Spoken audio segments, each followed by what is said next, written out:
Саба районы Юлбат авылында күп балалы гаиләләргә бирелгән җир кишәрлегендә яңа газ үткәргеч файдалануга тапшырылды. Авылдагы 37 йортны табигый газга тоташтыру мөмкинлеге барлыкка килде. Мәктәп урамында яшәүчеләр моңа кадәр үз йортларын айына 10 мең сум чамасы акча түләп электр белән җылытты. Ике йортка газ ил президенты Владимир Путинның социаль газлаштыру программасы буенча кертелгән. Аның буенча шәхси йортларда яшәүчеләр җир участогы чигенә җиткерелгән газ үткәргеч өчен түләми. Йорт хуҗасы үз хисабына эчке эшләрне генә башкара. Быел социаль программа буенча республикада 1700 йортны газга тоташтыру планлаштырыла. Әле бу башы гына, аның инде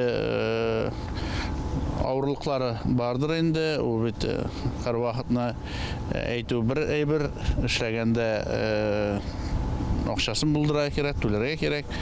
Ул мәсьәләләр дә шишелер дип уйлыйм. Һәм инде башы булгач, әле бер әйбер дә биткәне юк. Һәр вакытны яхшылык белән дәвам итә. Инде зур рәхмәт үзебезнең дәүләтебезгә. Киләчәктә дә шушындый программалар дәвам итсен иде.